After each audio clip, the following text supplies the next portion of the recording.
Hello, I'm Irina Baker. Welcome to the podcast I Am a Woman of Power, inspiring stories and practical tips on overcoming challenges by going within and connecting with your divine power. In addition, every interview has a complimentary companion podcast practice at radiantmastery.com/practice. I'm here with Dr. Scott Werner, who is a previous medical doctor, obstetrician gynecologist, who early in his career developed stage 4 cancer, which is malignant melanoma in his case, after a little dose of radiation. So this story is going to be very interesting because it was in 1986, I believe, and you were 29 years old. Hi, Dr. Werner. Hi. Hi, how are you? I'm so I happy to be here. Very good. I am super happy. I admire your path. I admire your spiritual beliefs and I admire your work. So I'm super excited to be here and interview you. So thank you for this opportunity. Oh, you are so welcome. Thank you for having me. Of course. All right, let's talk about this story that happened in 1986. Tell us. Well, it started in 1986. I was an intern at St. Louis University Medical Center, and I was assisting with the oncology department in doing what they do to, cure cancer. And we had a woman who had vaginal stage 4 cancer, and we inserted tubes of iridium inside the vagina and tied them in so they would sit there and irradiate all the tumors in that area. And the attending physician had not clamped down the tubes enough to seal them. And in the middle of the night, I got a call to come because this woman was screaming and all the nurses couldn't go in because there was a lot of radiation going on. And I prayed. I was very spiritual, and the voice, I can hear the voice of Jesus. Jesus says, go in and help her, glove up, gown, and put on all the radiation suit, which I did. And I went in, I cleaned up all the radiation that was leaking down on her legs, burning her legs and her buttocks. Oh my And gosh. I switched out all the sheets. I put it all in a container for radioactive stuff, and I comforted her. I put xylocaine cream on her to stop the pain. And when I was done putting everything away, and I literally went out, the attending physician said, don't go in there, just let it burn her up, and I was like, oh Oh crap, I gosh. can't do that.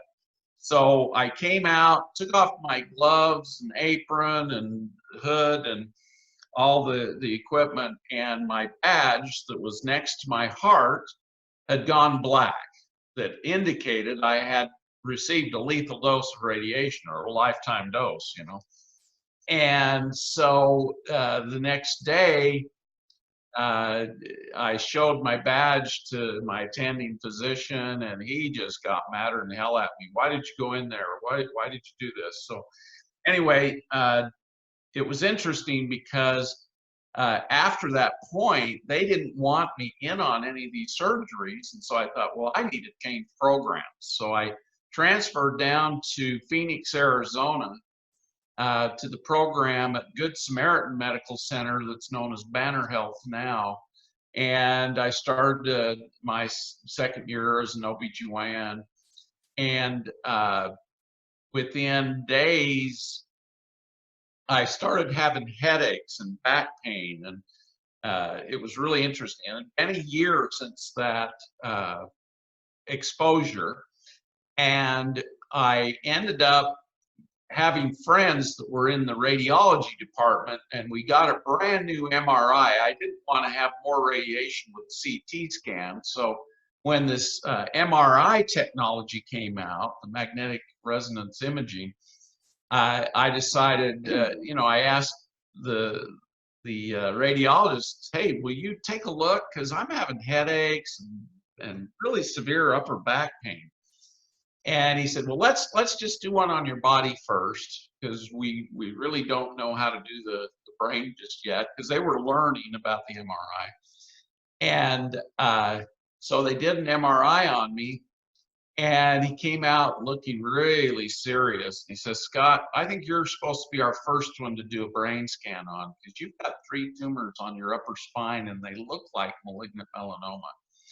And so they put me back in, did another scan, and there was 3 tumors on my brain.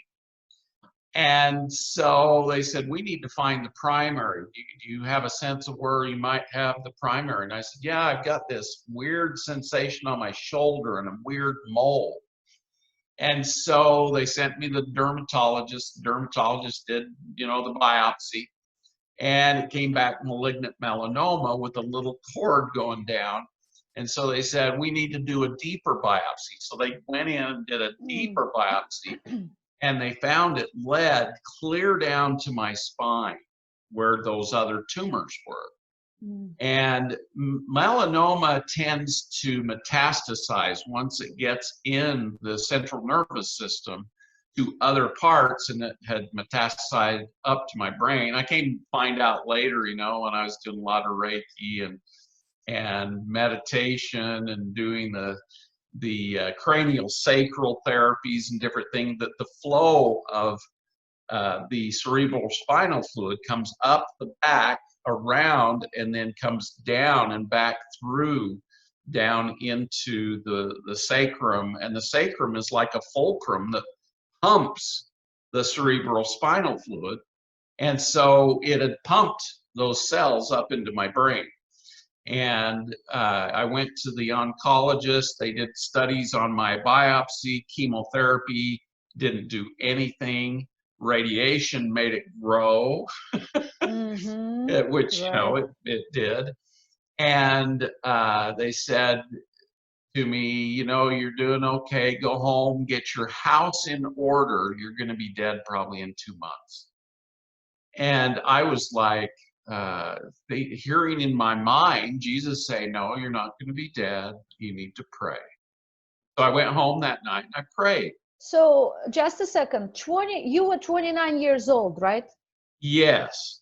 Now, this was 1980, early 1987. So I was 29 and I was turning 30. So I would have been dead. This was January. I would have been dead right around my birthday, 30 years old. So. So you.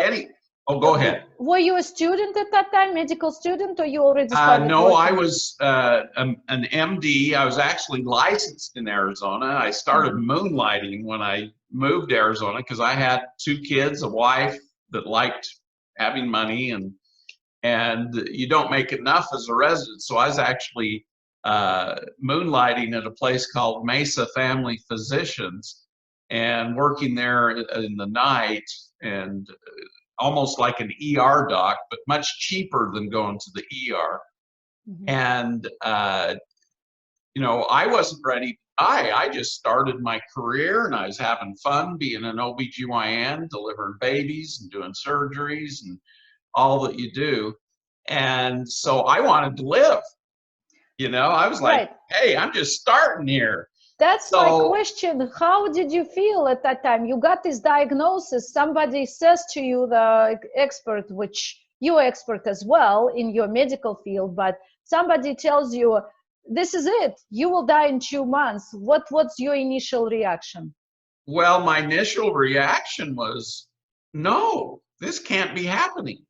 And then I heard that voice of Jesus in my brain. I'd heard that voice since a near-death experience at age 20, where I got hit by a car and ended up waking up with a sheet over my head in Puerto Rico. I was down there serving a mission for the LDS Church. And literally every bone in my body had been broken against this telephone pole because I'd been hit by a car going about 60 miles an hour. It threw me off my bike. And my companion said I hit into this telephone pole and my body just wrapped around this telephone pole and you could hear my bones breaking. And I woke up in the hospital with a sheet over my head, waiting to go down to the morgue. So they And proclaimed you clinically dead? the doctor had declared me clinically dead. Mm-hmm. And I woke up with a sheet over my head, and I threw off the sheet and I sat up, and the nurses sitting around the nurses station started screaming, "Estaba muerta, estaba muerta." He was dead, he was dead. And I said, "I'm not dead, no estoy muerto." I said, "Estoy bien," and they looked at me and they called the doctor up that had declared me dead. And he came up and he said, "Can I redo the x-rays on your body?" And because I was standing up, not falling down, because they had these x-rays hanging up that they took when I came into the hospital, and I had a broken femur, my back was broken in 3 places, my right arm was broken, and it just looked awful. And he redid the x-rays, and all the x-rays were perfect, which was fascinating. And so at that point, when I went back to my apartment with my companion, and the mission president was clear in Fort Lauderdale, Florida, so he didn't show up for a couple of months even after that. But anyway, the next day we went out on bicycles and I was fine, and the x-rays that the doctor took were fine. All the bones were repaired. And the doctor Wow. just couldn't believe it. He said, es un milagro, it's a miracle. Right. It was a And miracle for sure. And you said yes, that Jesus Christ showed up. yes. And he told me I needed to go to medical school, and he said I would be fine, and that I just needed to continue studying hard and serving all religions, and not just teaching that one religion is true, but that all religions bring humans to God. And that's what's important about religions, is they do bring people to an awareness of God. And Mm-hmm. so when this happened to me in Phoenix, Arizona, I went home that night and I prayed, just like Jesus told me in my mind. And I kept hearing the word Huldah Clark, those 2 words. And I thought, Huldah Clark, who's Huldah Clark? And I got up the next day, I went to work, and we had stations. And at the time, I was doing gynecologic office work, and we were helping people with endometriosis, different cancers, cervical cancer, ovarian cysts, uterine fibroids, and these were our patients. And in the middle of my desk, I usually had all my charts I needed to sign, and there was no charts, but there was an article, and the article was entitled "Parasites, Fungus, and Virus with Toxins Cause All Cancers" was the name of the article. And it was written by a Dr. Huldah Clark out of Chicago, Illinois, a microbiologist. And in the article, she had that every cancer that she looked at under the microscope had remains of parasites, fungus, virus, and had toxic residue. And that the cure for cancer would be getting rid of these things out of the body. And at the end of the article was her telephone number and name. I read those, and her telephone number was there. I dialed the number, and Huldah Clark entered the phone. And the next hour and a half, we spent talking about how to cure my cancer. And it was amazing because I did everything she told me to do, except one thing. And my wife keeps telling me, make sure they know it's your ex-wife. And she told me, you need to divorce your wife. Well, I did everything she told me. I did chelation therapy. I did parasite cleansing, cat's claw, Ezeiac tea, antifungals, antivirals, and they were all herbal because I started going to a naturopath there in Mesa, Arizona, and getting the chelation therapy, and he knew all about the herbal antivirals, antifungals. Started doing all this, and it was amazing because within those 2 months, all my tumors disappeared.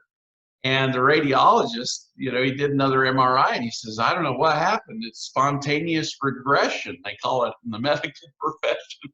They don't call it miracles. They call it other things. Are you still Right. there? I'm here. I'm listening. Very good.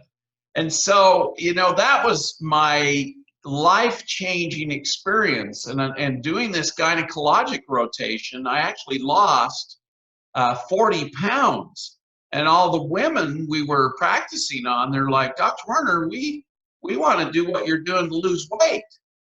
And I said, well, I'm doing parasite cleansing, cat's claw, Ezeiac tea, and chelation therapy back then was $100. And you had to sit there for 2.5 hours.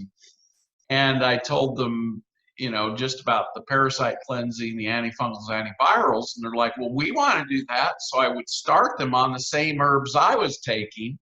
And we would go in for laparoscopic surgery and the pathology would be disappeared.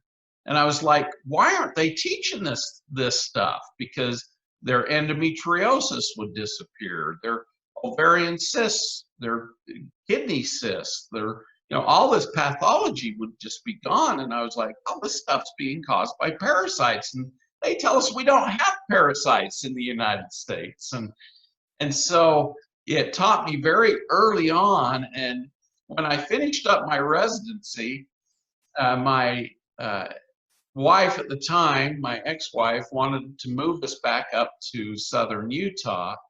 And so I was practicing down in Arizona with Goodman and Partridge down in Chandler and Gilbert area. And I just loved being an OBGYN. I loved delivering babies. One of the things I've always had is clairvoyance, so I can see the other side.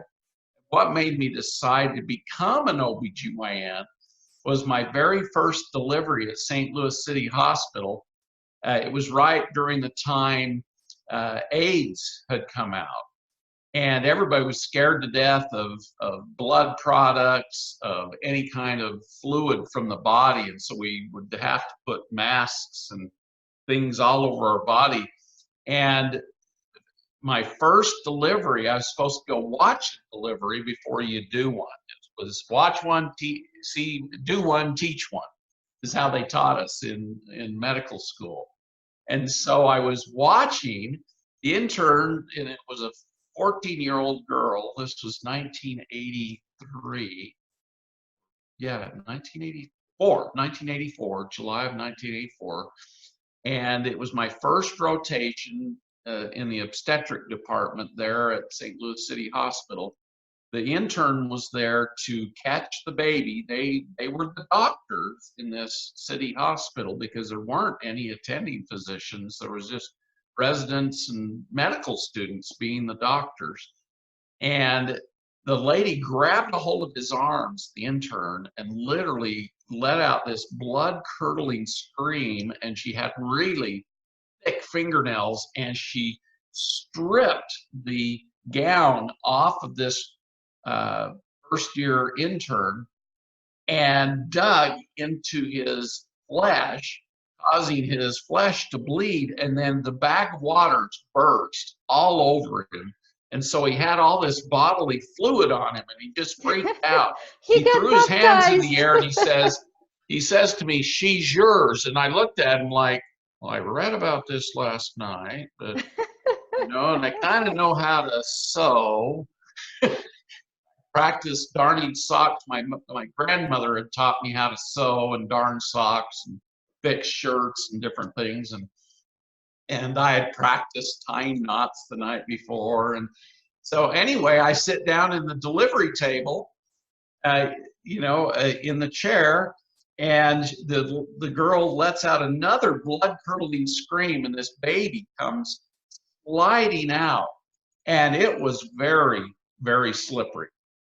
And as the baby's coming out, I do my best to grab it, and it's like going down between my legs, and it ends up in the bucket that is for the placenta and the products of conception.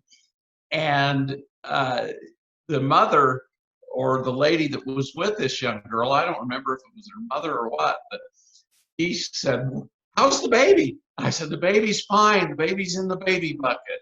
And I grabbed the baby up and I put it on the mother's belly and you know, clamped the cord and did the rest that you do at a delivery. And but she had torn clear through her rectal mucosa, and so it took me 2 hours to sew her up. And I remembered, like, you got to do it layer by layer. It's like, did the rectal mucosa first, and then I brought the rectal sphincter together and sewed it together, and then I brought the tissue of the vagina together and sewed it to the end. It took me a long time because I just was very new at this. But you know, it ended up when that baby came down, the other distraction that happened was it was like the heavens opened up, and all these angels and the soul of the baby, which is a full-size person, came down. And when that baby took its first breath, the soul went in. And I saw this, and it was very distracting trying to do a delivery with that going on. And so, but I fell in love with the heavens opening up. It was like you could feel this beautiful energy, and I wanted more of that. And so I made the decision right then and there, my first rotation, third-year medical student, that I was going to become an OBGYN, an So obstetrician two people were there, two students, and you self-selected. One decided she's yours, and he decided to leave. I'm sure he did not want anything to do with delivering anymore, right? And you, vice versa, fell in love with it. So that was self-selection. Yeah, it was quite a delivery. That was quite a delivery, that's for sure. That's, you know, that was my sign from God, what I wanted to do. So, so anyway, getting back to the malignant melanoma, it totally disappeared when I was in Arizona.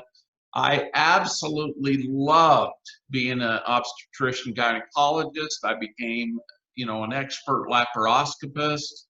And at the time, another side note was I was paying attention to a lot of the information that was coming from Bruce Lipton, who was a Hay House author, who was a teacher in medical schools up in Wisconsin. And he was teaching about how to help women have good music around them, have good positive experiences while they were pregnant, playing good music, reading good books, watching happy movies, sending love to the baby and meditating and sending perfection to the babies. And so I was starting, even in St. Louis, to teach the women to love their babies, to send perfection to their genetics, because we would do amniocentesis, and some of these women would have genetic defects in the babies, and a lot of them elected to get abortions. But those that elected not to get abortions and have the baby anyway, I taught them, send love to your baby, visualize the genes being perfect, and play good music, watch good movies, keep happy people around you. And lo and behold, these babies would come out and they would be perfect. And we would test the genetics, and the genes were perfect. In other words, they manifested that the babies would have perfected DNA, and it happened. And I was very amazed by this, and I continued teaching these women in my prenatal classes and doing the prenatal work about this stuff. And out of the 2,000 babies I delivered and did the prenatal care for, not one of them was what we called a bad baby. Now, you're supposed to get about 1 or 2 bad babies per 100 deliveries. And I didn't have one. And I know it's because I was teaching them to manifest perfection and send love to their babies. And so I learned very early on in my medical career how important it was to love yourself and love that baby inside of you, and that it would perfect that baby. And so I eventually quit being an obstetrician gynecologist because I ended up having some real difficulties going on in my marriage, the one that I was supposed to get divorced from. And I was out getting ready for a snowstorm up in Cedar City, Utah, when I moved up to Cedar City and was practicing as an OBGYN. And the chainsaw jumped and literally sliced off the end of my index finger and hit my middle finger. And I couldn't find my whole finger because it had been torn up in the chainsaw pretty bad. And I was squirting blood out, so I went inside and put a paper towel around it. And I told my wife I needed to get to the ER, and she was so hyper about me bleeding that she couldn't drive. So I drove myself to the ER, having her just, actually my son held on to my finger to keep blood from squirting out, and ended up having surgery. But I had to quit being an OBGYN because it severed my fingers of my right hand, which is what I did all my exams with. And so I ended up thinking I had to become an anesthesiologist or something that wouldn't have to use those 2 fingers, and ended up actually just practicing general medicine, and opened up a practice and started instituting herbal remedies and different things, and practicing general medicine for about 6 years until I totally broke off from the hospital because they didn't like me because I wasn't admitting as many people and not doing surgeries. And so I had an alternative practice where I was totally just clinic oriented. And I prayed for the best herbalist in the world to come teach me about the herbs because I wanted to know more. And this guy by the name of Steve Hennenfent showed up at my office the next morning, and he said, I was told to come and teach you about the herbs.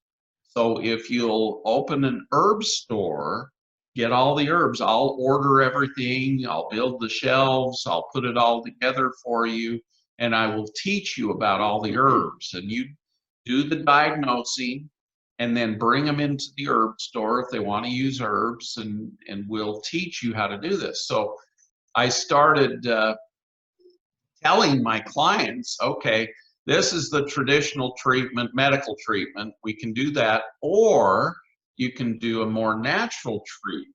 And what would you like to do? And most of the people coming to me, they obviously want to do the herbal treatment because they'd heard about me curing my cancer and everything.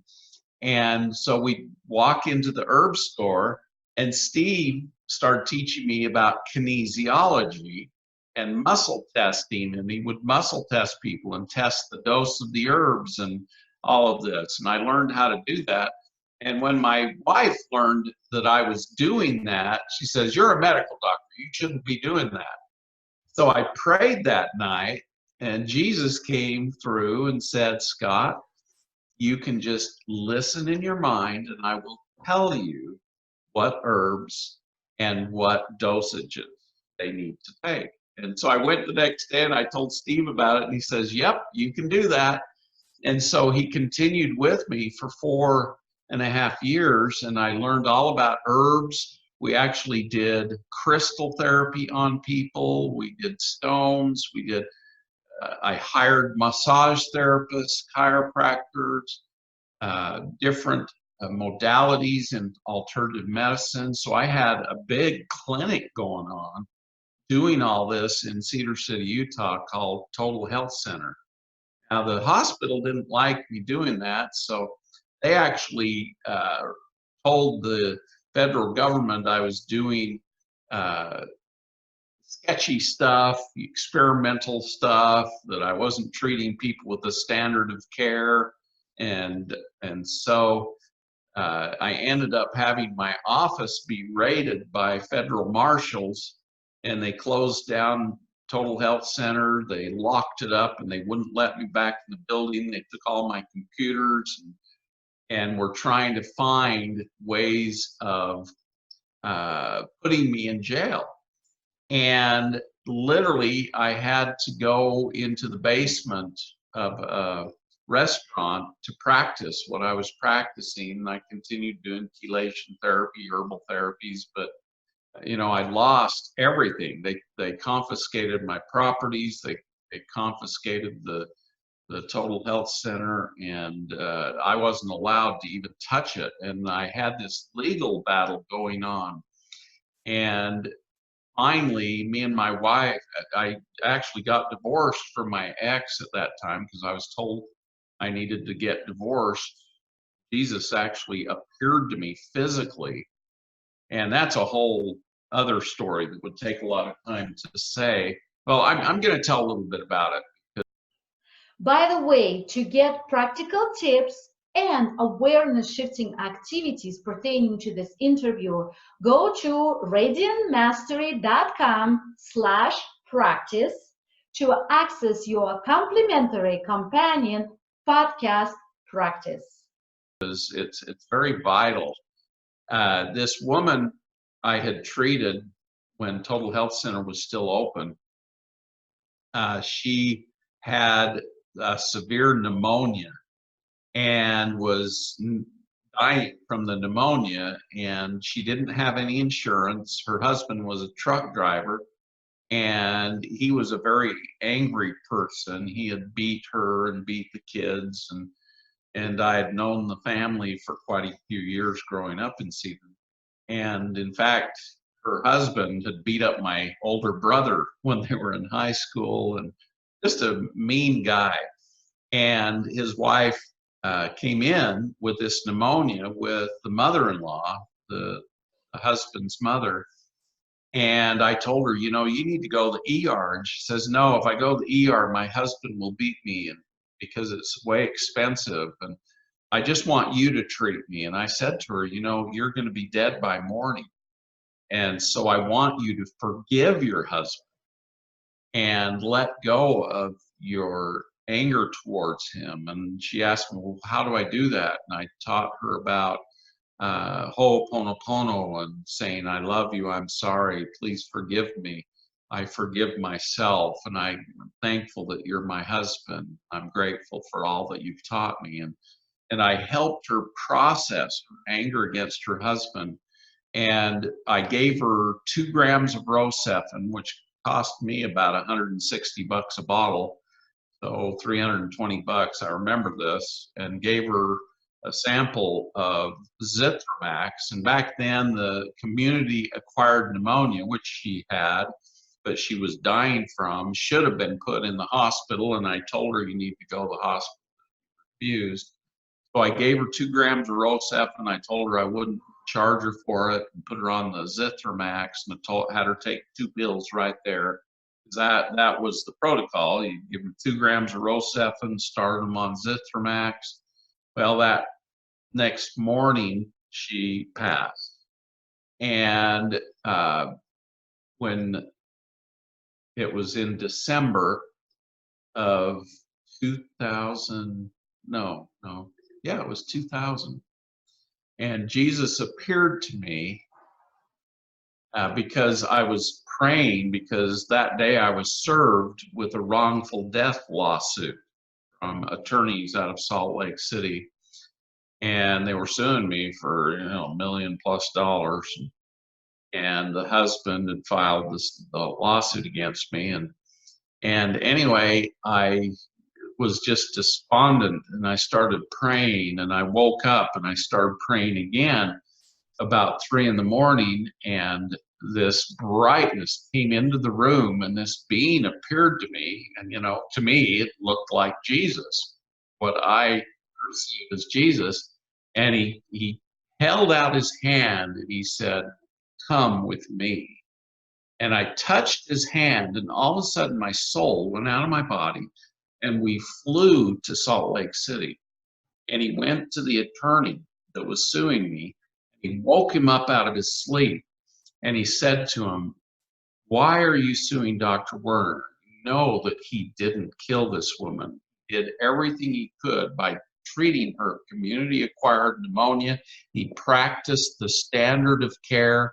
He gave her that for free. She refused to go to the hospital because he told her to go to the hospital, and she refused to go. He helped her forgive her husband, and she went into heaven in happiness. And he started saying, you have become more involved in charging for money. You went in to be a lawyer to help people and to help the poor. And now you're more focused on money, and your soul will go to hell. Don't stop." To hear more inspiring stories and practical tips on overcoming your challenges by going within and connecting with your divine power, make sure to subscribe to this channel.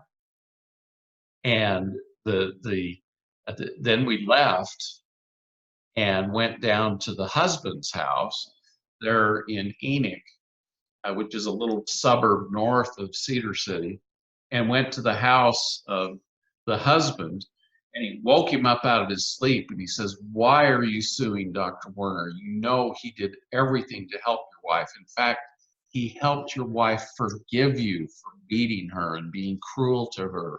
And because of her, you will be saved. But if you continue this lawsuit, your soul will be destroyed." And I was like, "Oh, that's pretty." and said a bunch of other things to him. And then we flew over to the mother of the husband's house, and Jesus woke her up, and she had lied that I had given her penicillin because she was allergic to penicillin. And she said that's what killed her. And Jesus said, "You know that Dr. Werner gave her Rocepin, which she was not allergic to, and he gave it free to her. And he did everything because you did not go to the ER, and she died because you didn't go to the ER, but she was meant to die anyway." And kind of consoled her that way, that it was her time to go and get out of the abusive relationship. And told her that if she didn't call the hospital, let them know that I did not give her penicillin, that it was Rocephin, that her soul would be destroyed. And I was like, holy crap, Jesus fighting for me here. And so anyway, and then he brought me back to my house, and he told me, "You're supposed to get divorced, and this and this and this is going to happen to you." He literally went through the next 20 years of my life telling me what was going to happen and how I should deal with things. And I even think about it now, and it just brings tears to my eyes because all of it has actually occurred. And I've just been so blessed to be a human that knows what's going to happen to them and what we're supposed to do. And a lot of us go through life and we're so lost, and we just don't have this connection. But every one of us can have this connection if we just stop and we pray and we meditate and we ask the question of God and of the ascended masters and the beings out there that are in higher dimensions. They will come to us. They will help us. And so anyway, to make a long story short, the next morning I was called by the attorney. First thing I got there, the phone rings, and the office of Robert DeBry and Associates. They say, "Dr. Werner, we're really sorry. Robert DeBry wants you to know he knows that you're innocent, and he's withdrawing the lawsuit. And then the next call I get is from the husband, and he says, Dr. Werner, I know you helped my wife forgive me, and for that I'm eternally grateful, and I'm going to be a better man, and I'm going to start following Jesus. And then the wife calls, the mother of the husband calls me up. She says, Dr. Werner, I'm really sorry. I'm calling the hospital right now and let them know.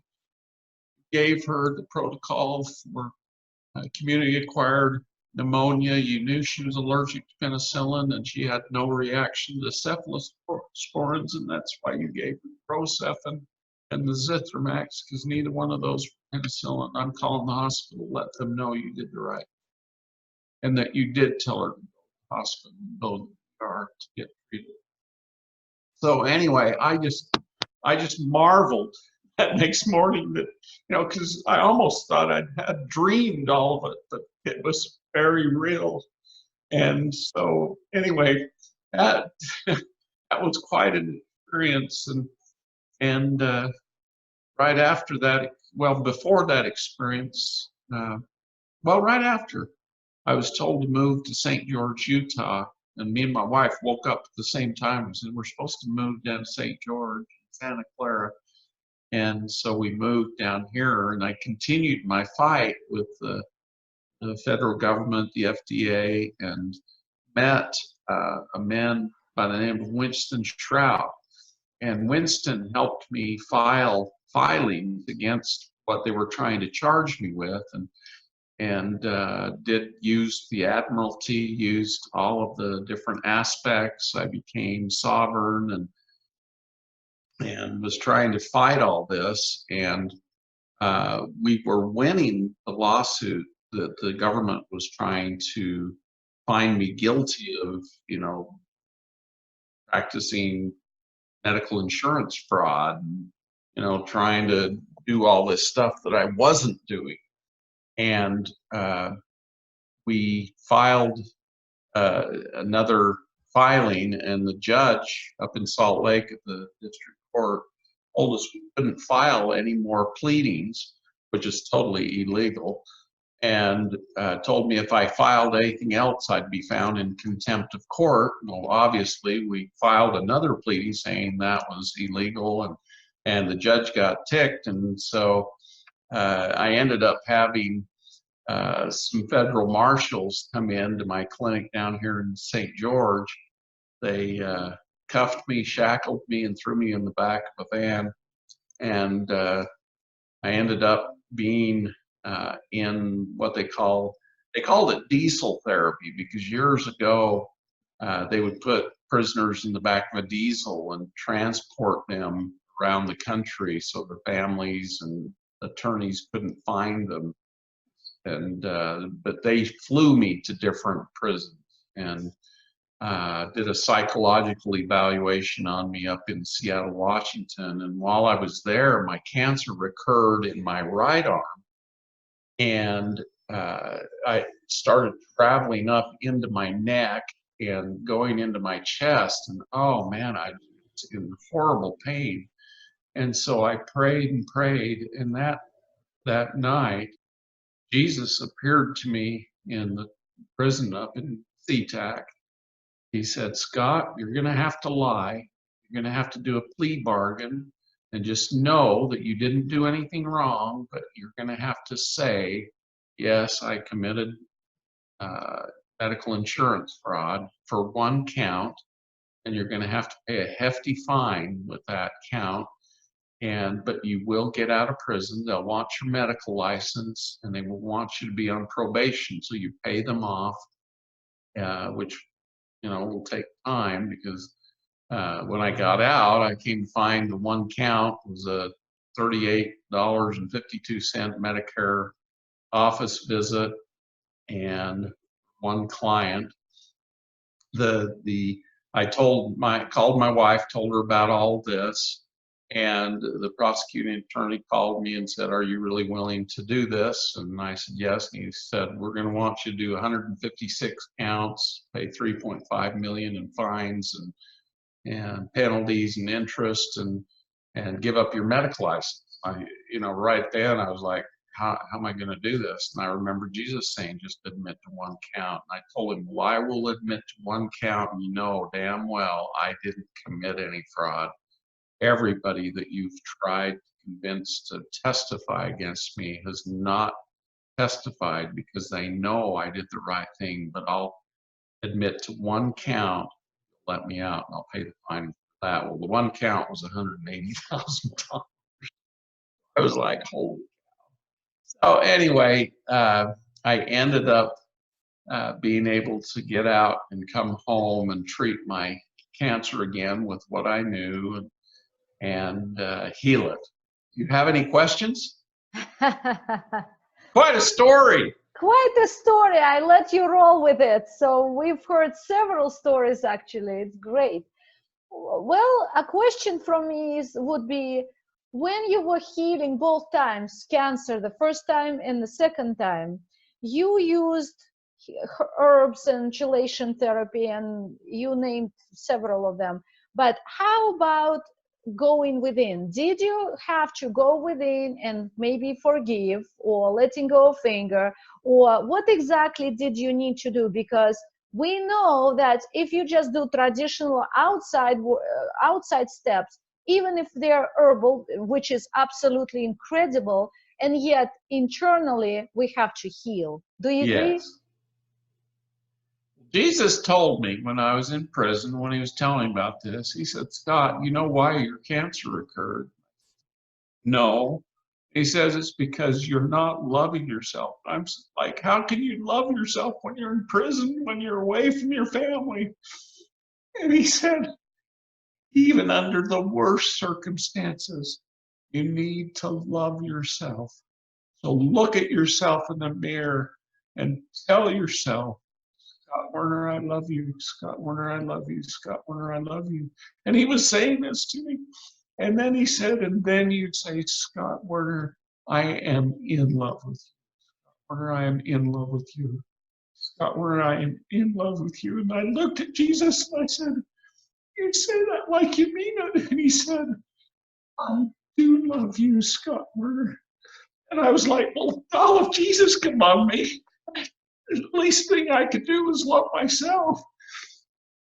And so I started saying that. And love, believe it or not, is the highest emotional vibration. It heals everything.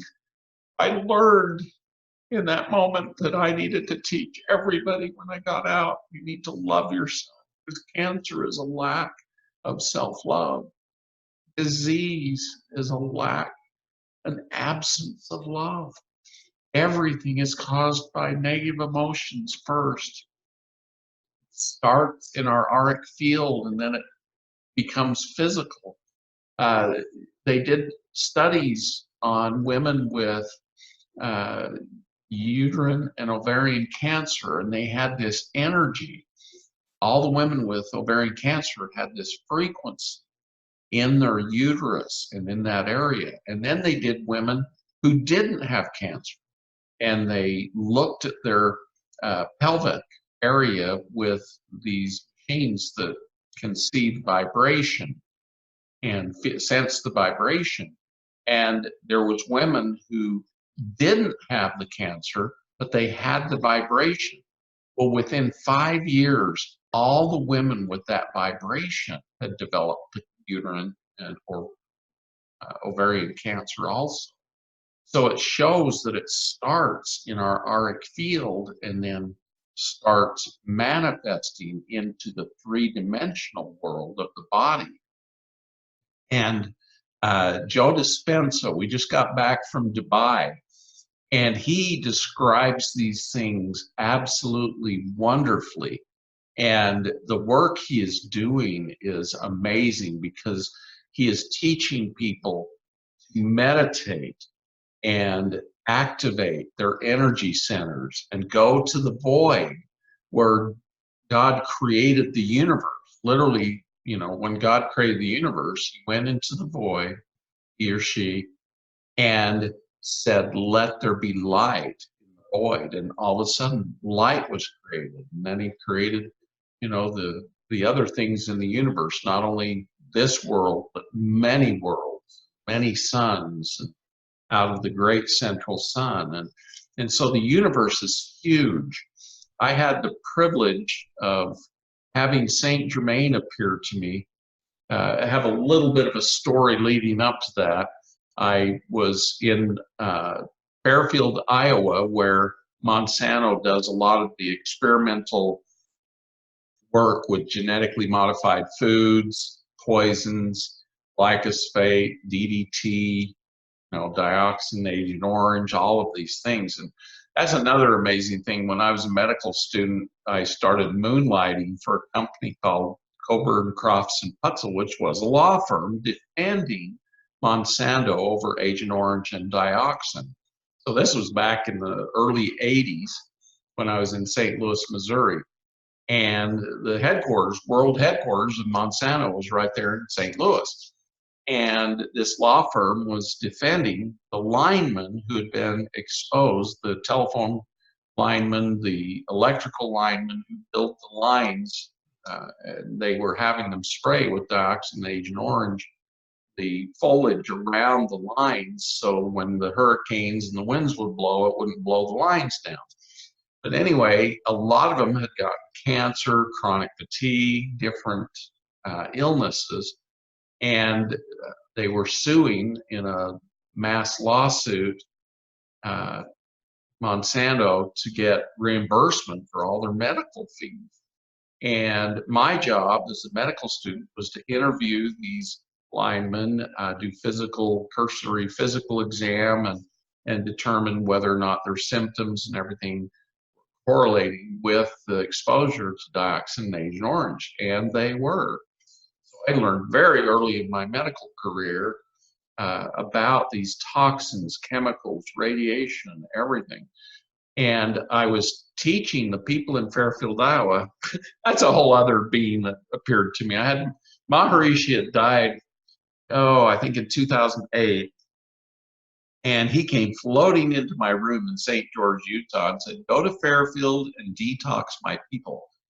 And this was in January of 2011. And so that's when I started going to Fairfield and detoxing the people. And Systemic Formulas, which was one of the professional companies I worked with, had developed a very good detox, pulls plastics, heavy metals, toxins, herbicides, pesticides, herbicides out of the body. So I was using these products on the people in Fairfield because I went because Maharishi had come to me, and he opened the way. And so they started getting sick again in 2014. I went in April 2014. They had built these silos outside of Fairfield, and the Monsanto scientists had taught the agronomists to use 20 to 30 times the amount of Roundup, even on the Roundup Ready crops, to desiccate them quickly to make them quicker to harvest.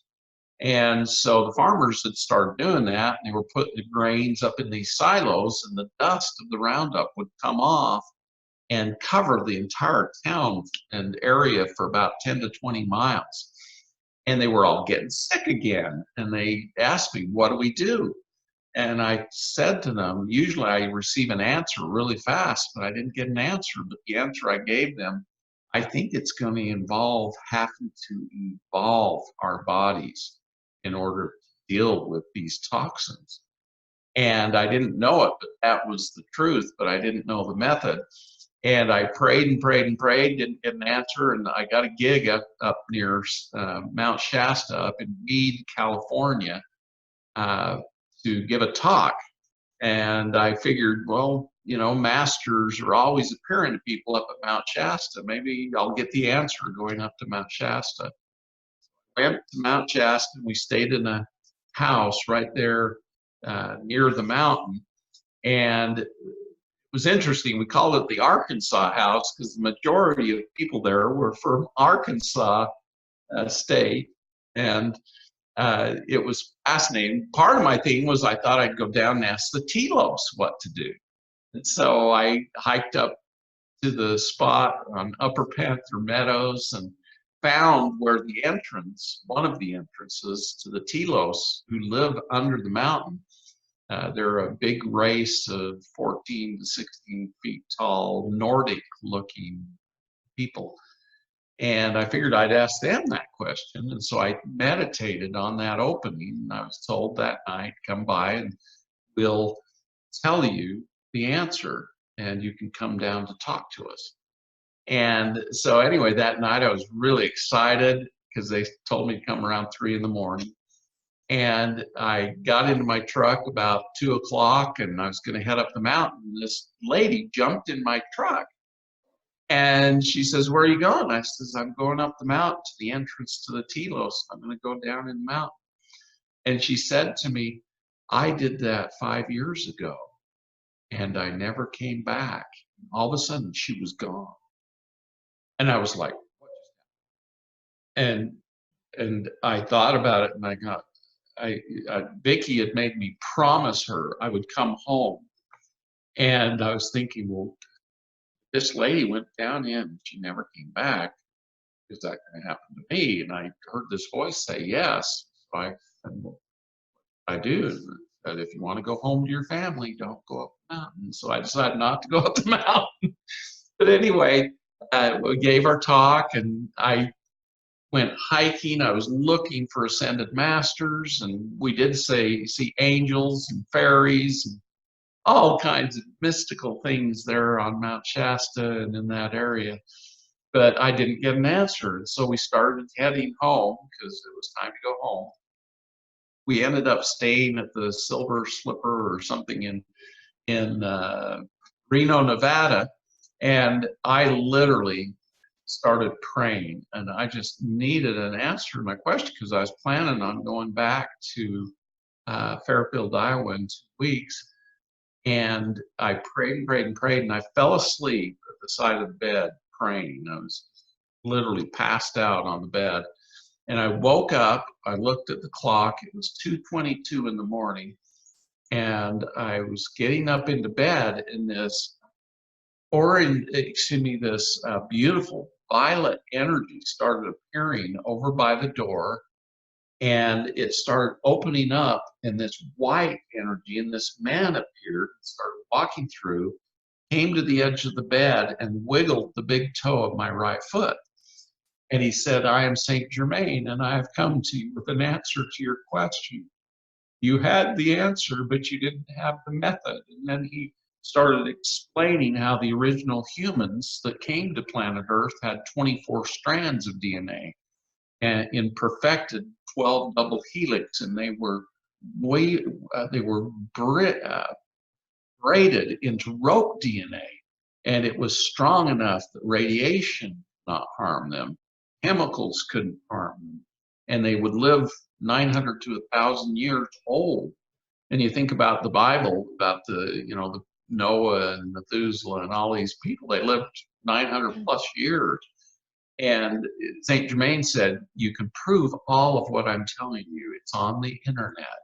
And so he taught me for 2 hours. And then as he was leaving, another being came through. And he said, I am Melchizedek. I'm here to teach you. And he taught me about the sacred geometry, about all of the different methods, and that what Saint Germain had taught me is true. And then after about an hour, he went out, and then an orange flame came through, and a being called Zadkiel, who is an archangel, came through. And he said, I am the archangel of creation and ecstasy. And he told me all of what Saint Germain Melchizedek did in a nutshell, and that I needed to write the book that Saint Germain had taught me in those 2 hours, and I need to start teaching the 24-strand DNA manifestation. And so anyway, the rest is history. I came out of that knowing what I needed to do. I ended up in Fairfield, Iowa, and taught the TMers there that would come to the Fairfield Public Library where I was teaching. I had 90 people show up, and they were so grateful to get the answer to what to do is to evolve our bodies through evolving our DNA and perfecting bringing in perfected DNA and putting it in every cell in our bodies. And I have a free download on my website at scottwerner.org. You go to the just SCOTTWERNER.org and go to free download, and you can download the 24-strand DNA manifestation. It's called the Divine Invocation, and start doing it. Do it once a day for 144 days, and you actually will manifest. We are gods, and we've all been put to sleep, and we don't know who we are. In fact, most of us don't even believe in God anymore. And we need to wake ourselves up, because we have that spark of God within us. We are creators. We build homes, we build cars, we build skyscrapers. And Dubai had the most wondrous skyscrapers and the tallest building in the world. And you just go, how can a man do this, even think about it? And the thing is, we are the creators. And we have the capacity to just create the DNA out of the etheric energy, and with the help of angels and the star children, bring it back into our bodies. And it makes us smarter, healthier, and helps us live longer. The DNA empowers everything, and it even lengthens the telomeres. This new DNA you bring in lengthens your telomeres. It actually makes it so you can live longer and healthier and stronger and more intelligent, more enlightened, more in touch with the cosmos, because it even brings in energy. Telomeres were an interesting name. If you think about it, telo is communication, mir is dimension. So telomeres actually help your energies intermingle with other dimensions. And with the 24-strand DNA and the 12 double helix, you connect with the 12 dimensions in this realm. Now, there's multiple dimensions above that, multiple universes, multiple dimensions. And so just know that it connects you to this universe that was created by God. And so, do you have any questions? I'm out of time. Yes, we are out of time, but one question: what's your definition of power? Power to me now means that we access energy from the 0 point. We bring it into our body from the void. And according to the Joe Dispenza teachings, we create a space in that void, a small point of the best and highest thing for our body and our mind and our soul. And we bring that into us from the void, and it creates perfection in that best point. Now, we can do this multiple times, because in the void, it's creating new remedies, new things all the time are being created in the void. And so each time we be in the void, we can go to those multiple possibilities and incorporate them into our lives and our bodies and our minds. We can even receive gifts of information to develop things and make more money and do this or that. And it's all there for us, but we need to be taught how to access it. And we're going to have a spring mentoring where we're going to be teaching people about how to access this through meditation and through the void and through energies of the universe. So I'm excited about the future. And we're going to be doing it with both my wife, Vicki Werner, and myself. And she wants you to know she's not my ex that I was told to divorce. She's my new wife that I actually was asking for help. And God said, the person I'm sending you tomorrow will help you in your entire life. And it ended up being Vicki. She had thrown her hands in the air asking God where she should be. And she actually let go of her steering wheel. The steering wheel made a right, a left, and a left, and parked her right in front of our building there in Cedar City when I still had Total Health Center. And I was divorcing my wife at the time. And so it was interesting how that happened. So anyway, any other questions before we let Anyway, go? I usually at the end, I say, I am a woman of power, and I ask every guest on my interview series to say the same. Well, you can say you are a woman of power, so can you say I am a man of power and feel it? I've had many past lives as a woman. And so, yes, I am a woman of power, but I'm also a man of power in this life.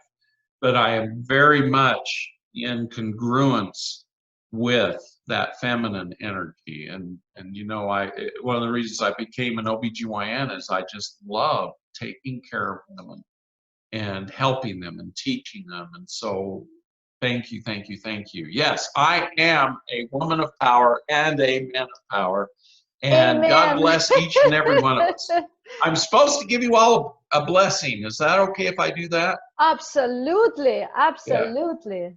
Yeah, the great divine director came to me again in Dubai and told me, Scott, you need to bless more people. So I better do this. In the name of the Almighty, I am that I am, and by direction of the great divine director, I call forth all the ascended masters, the seven Elohim and their twin flames, all the angels, archangels, and divine beings of light, love, and health. We bless you that you will know what you have been told is true, that you will open your minds, open your souls to healing by loving yourself and empowering yourself by loving yourself. We bless you that you will learn methods of obtaining divine consciousness and going to the void and creating what you desire, especially health, strength, and abundance, prosperity. We bless you that you will get ready for the ascension by learning about the ascension and associating with the ascended beings of light and love. This will bring you happiness. This will bring you health. It will bring you wealth. It will bring you all that you desire in your heart. Love. We seal this blessing upon all of you in the name of the Almighty. I am that I am, and in the name of Jesus Christ and all the other ascended masters, so be it. God bless all of you. Thank you for the opportunity to speak. Thank you so much, Dr. Werner. Thank you, thank you. And it was absolutely enlightening and very, very helpful for everybody, I am sure. And definitely, I enjoyed it tremendously. I am a woman of power, helping women to awaken to and connect their inner divine power. God bless us all. God bless you all. Thank you. Remember to get practical tips and awareness shifting activities pertaining to this interview, go to radiantmastery.com/practice to access your complimentary companion podcast practice. To hear more inspiring stories and practical tips on overcoming your challenges by going within and connecting with your divine power, make sure to subscribe to this channel.